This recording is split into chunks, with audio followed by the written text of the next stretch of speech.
31일 야곱의 우물입니다. 하나님의 위로와 사랑이 여러분에게 충만하게 함께 하시기를 기도합니다. 기도하겠습니다. 하나님, 이 시간에 저희의 마음에 눈을 열어주시고 영안을 열어주셔서 하나님께서 기뻐하시는 진리의 말씀을 잘 깨닫고 그 말씀대로 사는 우리 모두가 될 수 있도록 주님 도와주옵소서. 코로나로 인해서 영혼까지 시들지 않도록 생기를 불어넣어 주시고 충만하게 하여 주옵소서. 예수님의 이름으로 기도했습니다. 아멘. 네, 오늘은 새 생명이라는 주제를 가지고 하나님의 말씀을 함께 나누도록 하겠습니다. 먼저 마가복음 16장 9절에서 14절 말씀을 우리 같이 한 목소리로 봉독하도록 하겠습니다. 9절부터 함께 봉독하겠습니다. 예수께서 안식 후 첫날 이른 아침에 살아나신 후 전에 7 귀신을 쫓아내어 주신 막달라 마리아에게 먼저 보이시니 마리아가 가서 예수와 함께하던 사람들이 슬퍼하며 울고 있는 중에 이 일을 알림해 그들은 예수께서 살아나셨다는 것과 마리아에게 보이셨다는 것을 듣고도 믿지 아니하니라. 그 후에 그들 중 2 사람이 걸어서 시골로 갈 때에 예수께서 다른 모양으로 그들에게 나타나시니 2 사람이 가서 남은 제자들에게 알리었으되 역시 믿지 아니하니라. 그 후에 11 제자가 음식 먹을 때에 예수께서 그들에게 나타나사 그들의 믿음 없는 것과 마음이 완악한 것을 꾸짖으시니 이는 자기가 살아난 것을 본 자들의 말을 믿지 아니함이니라. 네, 여기서 보니까 예수님께서 돌아가시기 전에도 내가 3일 후에 다시 살아나리라 분명히 제자들에게 말씀하셨는데 예수님이 돌아가신 후에 그 부활하신 장면, 시신이 없어지고 수위만 남아있는 그 덮으신 그 수위만 남아있는 세마포가 남아있는 것을 확인한 자들, 또 천사들의 소리를 들은 자들, 또 예수님이 직접 나타나셔서 내 손을 보라고 말씀하셨고 부활한 것을 확실하게 말씀해 주셨는데 그 소식을 들은 제자들이나 다른 사람들은 그것을 믿지 아니한 거죠. 그래서 여기 보니까 그들의 믿음 없는 것과 마음이 완악한 것을 꾸짖으셨다고 했어요. 그리고 이는 자기가 살아난 것을 본 자들의 말을 믿지 않기 때문에 그렇게 꾸짖으셨다고 얘기했는데요. 부활하신 예수님은 사람들이, 특히 제자들이 예수님의 부활하심을 전해도, 그 말씀을 전해도, 예수님 부활하셨다고 전해도 믿지 않는 그것을 보면서 꾸짖으신 것이죠. 예수님은 분명히 다시 살아나셨습니다. 우리가 그 예수님을 믿는 것이지요. 우리는 사실은 굉장히 절망적인 죄의식을 가지고 있습니다. 우리 속에 있는 죄성으로는 하나님께 반응할 수가 없습니다. 그래서 예수님께로 나아갔을 때 우리의 그 죄성은, 옛 죄성은 죽은 것입니다. 그래서 우리가 예수님을 믿고 나서 우리의 모든 죄가 사해지고 우리의 과거의 우리의 죄성은 죽고 새로운 사람이 되는 것입니다. 그런즉 누구든지 그리스도 안에 있으면 새로운 피조물이라 이전 것은 지나갔으니 보라 새 것이 되었도다. 고린도후서 5장 17절 이렇게 말씀하신 것처럼 우리가 그리스도 안에 있고 예수 그리스도를 믿으면 새로운 피조물이 되는 것이에요. 그래서 우리가 태어날 때부터 가지고 있었던 우리의 죄성은 예수님을 믿음으로 말미암아 그때부터 우리는 새로운 피조물, 새로운 우리의 자의식을 가지고 있게 되는 것이죠. 그래서 이제 더 이상 우리 그 죄성은 우리 안에 존재하지 않습니다. 그 자리에 새롭게 창조된 본성이 자리 잡고 하나님과 그분의 사랑에 반응하게 되는 것입니다. 이제 하나님을 알게 되고 하나님의 사랑을 알게 되고 그 사랑에 반응하게 되는 새로운 사람으로 거듭나는 것이지요. 그래서 영의 사람이라고 불리우는 우리의 그 새로운 내적 존재가 하나님의 생명으로 우리 안에 깊숙이 자리 잡게 되는 것입니다. 그래서 이제 우리 마음속 깊은 곳의 진정한 모습은 하나님께 깊이 사랑받는 새로운 창조물, 새로운 피조물이 된 것입니다.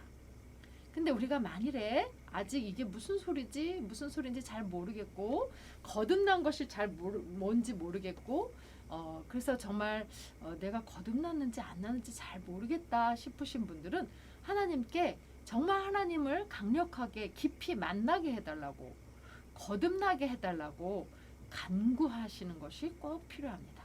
그래서 하나님께 아직 간구하지 못했다면 자신에 대해서 사실은 늘 부정적인 그런 감정을 느낄 수밖에 없습니다. 나는 왜 이러지? 나는 정말 형편없어. 나는 죄가 너무 많아. 난 너무 악해. 뭐 이런 그런 자기 자신에 대한 부정적인 감정, 그런 것을 늘 느끼고 좌절할 수가 있는 것이죠. 그런데 원래는 우리가 사실은 태어날 때부터 선한 존재는 아닙니다.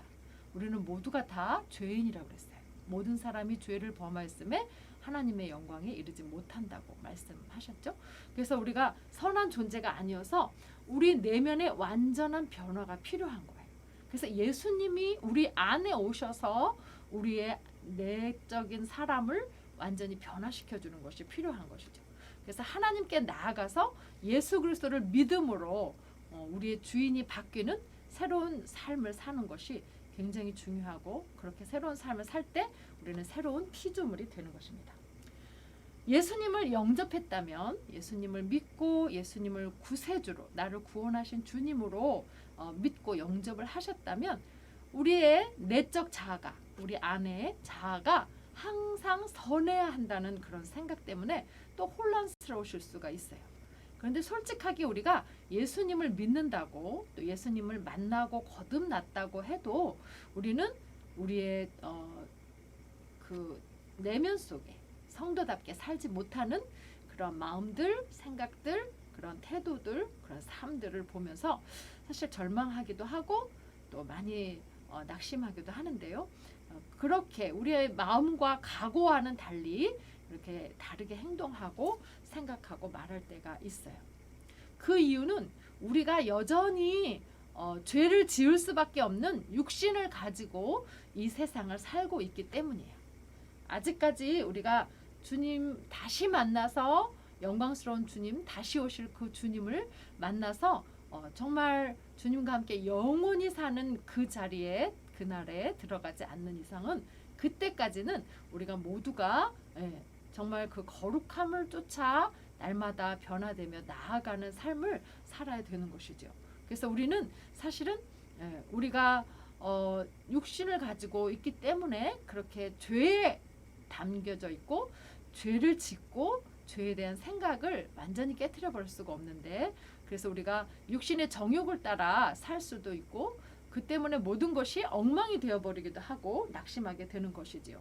그래서 내면 깊은 곳에 우리의 영혼은 이미 완전히 의롭고 선하다고 해도, 예수님이 우리의 죄를 용서하셨기 때문에 깨끗하고 선하다고 해도 우리의 생각과 감정과 의지는 여전히 미완성된 상태입니다. 그래서 점차적으로 변화되는 과정에 있고, 그래서 모든 사람이 공사 중인 것이죠. 그래서 나를 용서하지 못하면 다른 사람을 용서할 수가 없어요. 그래서 예수님 안에 오늘도 공사 중, 아직 공사 중, 아직도 미완성인 나의 모습을 이해하면 다른 사람의 공사 중인 모습, 아직 미완성된 모습, 아직 실수하고 넘어지고 잘못하고 죄 짓는 우리 모두 똑같이 공사 중에 있는 그런 모습을 이해하면서 용서할 수 있는 것이죠. 그래서 우리가 육신의 모습을 입고 있는 때에는 우리는 계속해서 공사 중일 수밖에 없는 것입니다. 그래서 이 다시 공사가 완성돼서 재구성이 되는 그런 작업은 우리가 육신적인 태도와 행동에 대해서 죽고, 그리고 우리 안에서 우리를 통해서 사시는 그 예수 그리스도, 그래서 그 예수 그리스도께서 우리 안에서 온전히 사시도록 의지적으로 결단할 때 일어나는 것입니다. 그러니까 한 번으로 단 한 번 해서 끝나는 게 아니라, 그렇게 해서 완성되는 것이 아니라 정말 모든 잘못된 태도와 습관과 행동을 하나씩 십자가로 가져가야 됩니다. 공사 중이라고 해서 뭐 10년, 20년, 뭐 50년, 100년 계속 공사만 하고 있을 수는 없잖아요. 그러니까 날마다 지어져 가야 되잖아요. 그러니까 그렇게 하나씩 우리의 연약함을, 우리의 죄악된 모습을 십자가로 하나씩 가지고 나아가서 우리의 마음을 새롭게 하고, 우리가 한 겹씩 양파 껍질을 벗겨내듯이 벗겨내며 새로워져야 되는 것입니다. 그래서 이런 우리의 변화되는 과정을 통해서 삶의 더 많은 영역에서 예수님의 생명이 우리를 통해 나타날 때 우리는 기쁨과 사랑과 자유를 누릴 수가 있는 것입니다. 그래서 성령의 열매를 나타내고 또 더 온전히 나타내며 성령의 열매를 주렁주렁 맺는 그런 삶을 살 수 있는 것입니다. 예수님의 부활 사건을 보면 예수님께서 그렇게 다시 살아나신, 부활하신 것을 보여주시고 나타내 보여주시고 했는데도 믿지 않았잖아요. 나중에 그것을 확실히 믿게 된 제자들은 이제 주를 위해서 죽겠다고 복음을 전하기 위해서 전부 흩어져서 세계 곳곳에서 복음을 위하여 죽도록 충성하고 순교하는 자리까지 가게 되는 것이죠. 그래서 정말 그런 부활의 능력이 우리 삶 속에 임할 때 우리의 삶은 완전히 달라지는 것입니다. 우리의 연약한 모습 있지만, 아직도 공사 중이지만, 부활하신 예수님의 능력이 우리 속에 거할 때, 그 부활하신 예수님의 능력을 우리가 믿고 신뢰하며 성령의 충만함을 입으며 나아갈 때 성령의 놀라운 권능이 우리 삶에 드러나게 되고 열매 맺게 되고 그리스도의 향기를, 하나님의 영광을 나타내는 우리 인생이 되는 것입니다. 우리가 찬송가 162장 그 부활하신 구세주 그 찬송가 가사를 한번 좀 되새겨보는 시간을 좀 가질 텐데요. 가사를 한번 제가 읽어드리겠습니다. 부활하신 구세주 나 항상 섬기네. 온 세상 조롱해도 주 정령 사셨네. 그 은혜로운 손길 부드러운 음성 주 예수 나와 함께 늘 계시네. 예수 늘 살아계셔서 주 동행하여 주시며 늘 말씀하시네. 예수 내 구세주 예수 내 마음에 살아계시네. 늘 살아계시네. 근데 이 찬송은 그 부활의 메시지를 정확하게 그대로 담고 있는 찬송입니다. 예수님은 지금도 살아계십니다. 이 찬송가에서 나타내 보여주는 그 가사처럼 우리와 동행하시고 이야기하시고 늘 곁에 계시고 함께 하시는 것이죠. 그래서 예수 그리스도를 믿는 자들에게 살아계신 예수님이 매일 매 순간 우리 안에 충만하고 강력한 생명으로 늘 함께 하십니다. 너무나 삶의 무거운 짐으로, 염려로, 고통으로 지쳐 있을 때 우리를 구체적으로, 실질적으로 도와주시고 지켜주시고 새 힘을 주십니다. 그래서 말씀에 너희 염려를 다 주께 맡겨버리라. 이는 그가 너희를 돌보심이라 하신 말씀처럼 예수님은 분명히 살아계셔서 지금도 인격적으로 역사하시고 우리 곁에 계십니다. 중요한 것은 우리의 믿음이죠. 바로 옆에 계시는데 안 보인다고 안 계신 게 아닙니다. 분명히 믿음으로 예수님을 의지하고 우리가 예수님께 마음과 시선의 모든 초점을 맞추며 나아갈 때 우리가 함께 하시고 도우시는 것을 느낄 수가 있습니다. 기도하는 자만 그 기도에 관여하시고 응답하심을 알 수가 있습니다. 기도하지 않으면 응답하셨는지 안 하셨는지 우연히 어쩌다가 일어나는 일로 알 수도 있습니다. 그래서 기도하시면서 살아갈 때 바로 옆에서 세미한 음성까지 들으시고 생각까지도 다 보시고 응답하시는 예수님을 경험하실 수 있습니다. 네, 우리가 마태복음 28장 20절에 예수님께서 부활하신 후에 제자들에게 말씀하시고 약속하셨어요. 그러면서 분부하신 말씀이신데 우리 같이 한번 읽어보도록 하겠습니다. 마태복음 28장 20절 내가 너희에게 분부한 모든 것을 가르쳐 지키게 하라. 볼지어다 내가 세상 끝날까지 너희와 항상 함께 있으리라 하시니라. 여러분, 주님이 우리와 항상 함께 계시겠다고 약속하셨습니다. 지금부터 영원히 함께 하십니다. 우리가 믿음으로 주님과 동행하는 것입니다. 이 시간 주여 한번 간절히 부르짖고 우리가 좀 기도할 텐데요.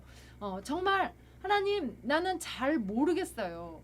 거듭나는 것이 무엇인지, 예수님을 인격적으로 만나는 것이 무엇인지 모르겠어요 하시는 분들은 주님, 나에게 거듭남의 은혜를 주세요. 주님을 인격적으로 만날 수 있게 해주세요 하고 간절히 기도하실 수 있기 바랍니다. 굉장히 중요해요.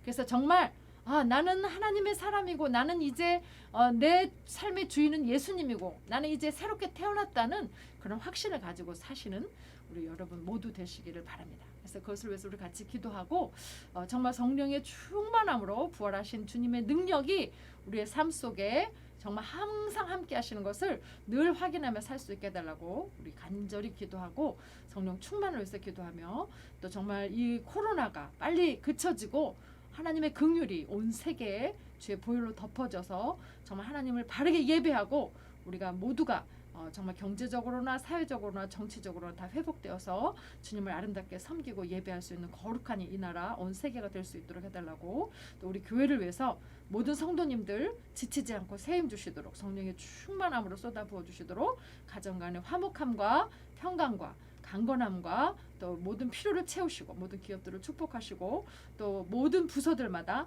하나님께서 강력하게 기름 부으시고, 또 특별히 성경학교 수련회 가운데 성령의 놀라운 기름 부으심의 역사가 넘쳐나도록 같이 기도하기를 원합니다. 특별히 섬기시는 모든 사역자들 가운데, 모든 목사님, 전사님들 가운데 강력하게 성령으로 기름 부으셔서 하나님의 신실한 능력 있는 권세 있는 도구들 될 수 있게 해달라고 주여 한번 간절히 부르짖고 같이 기도하겠습니다. 주여,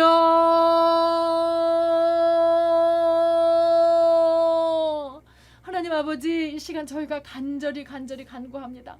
하나님, 우리를 불쌍히 여겨 주시옵소서. 우리의 믿음 없는 것을 불쌍히 여겨 주시고, 아버지 하나님, 우리가 정말 주님을 전폭적으로 바라보며 의지하며 기도하며 간구하지 못했던 것을 주님 불쌍히 여겨 주시옵소서. 하나님, 우리를 긍휼히 여겨 주셔서 이 땅에 코로나가 그쳐지고, 하나님의 정말 모든 이 심판과 하나님의 분노가 그쳐지고, 우리가 주 앞에 겸손히 아버지 겸비하여 회개하며 기도하며 나아가서 하나님의 놀라운 은혜를 덧입는 우리 모두가 될 수 있도록 주님 축복하여 주시옵소서. 제 성령으로 충만하게 하여 주시옵소서. 아버지 하나님의 긍휼이, 아버지 하나님의 사랑이, 아버지 하나님의 보혈이 놀랍게 역사하시고 덮어주셔서 하나님 새롭게 되는, 하나님 새롭게 고쳐지는 놀라운 역사가 있게 하여 주시옵소서. 이 교회를 축복하셔서 모든 성도님들마다 성령에 충만하게 하시고 강력하게 기름 부으셔서 평강과 은혜가 넘치게 하시고 화목하게 하시고 강건하게 하시고, 아버지 모든 필요를 채워주시며 모든 기업들마다도 성령 충만하며 하나님께서 기름 부으심의 역사를 말미암아 놀라운 부흥의 역사가 일어날 수 있도록 축복하여 주시옵소서. 아버지 하나님, 모든 부서마다 기름 부어 주시옵시고 한마음 한뜻으로 주를 섬기게 도와주시며, 성경학교와 수련회 가운데 기름 부어 주셔서 하나님의 강력한 기름 부으심으로 모든 심령들이 스크린을 뚫고 살아계신 하나님을 만나며 변화되는 역사가 일어날 수 있도록 축복하여 주시옵소서. 감사하며 예수님의 이름으로 기도드렸습니다. 아멘. 네, 이제 우리 찬송을 같이 좀 부를 텐데요. 찬송가 162장 부활하신 구세주, 우리 힘차게 같이 찬양하겠습니다.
아멘.